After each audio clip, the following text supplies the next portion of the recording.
Seagrass globally they are facing a threats. There are threats that are contributing to the seagrass degradation or seagrass losses. Even locally at our national level, there are at least some degree of threat that are causing seagrass dieback. So one of the major threats that affect the seagrass could be a natural causes or an anthropogenic factor. Anthropogenic factors, those are the human causes, the human attribution factor. So the natural way or cause that causes the seagrass dieback is associated with the climate change.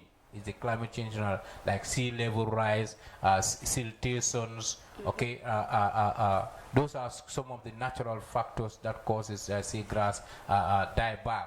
So anthropogenic causes that lead to the seagrass dieback is the fishing activities, like the fishing activities, like this IUU unregulated fishing activities, like the use of the beach shine. We call it a drag net, beach shine.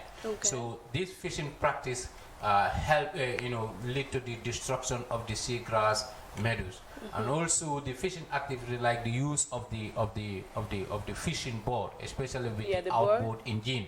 So when the outboard engine is passing through the seagrass meadow, the propeller of the outboard engine cut these seagrasses and eventually could lead to their dieback. And also another human activity that can also lead to the damage of the seagrass meadow is pollution. Like it could be a pollution like a discharge of the solid waste into the seagrass meadow, or discharge of the industrial wastewater into the seagrass meadow. So in either form, this pollution also threaten, or it also affect the growth of the seagrass meadow.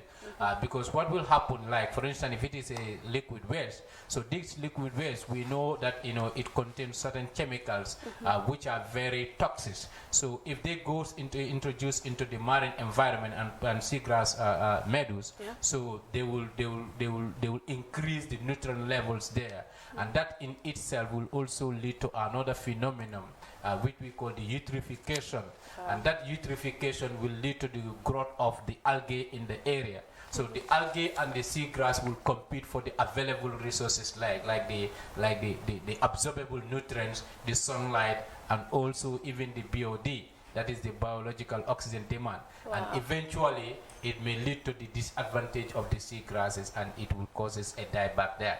And some of the chemicals they are very toxic, so they will burn out, or they will destroy the growth of the seagrasses there. So these and among other anthropogenic factors contribute to the climate seagrass dieback. And just as recent as yesterday, we were in the field. We went for the mapping to map out the seagrass meadow coverage in our pilot sites. So we happened to come across a natural phenomenon which is causing a serious degradation of one of our seagrass sites.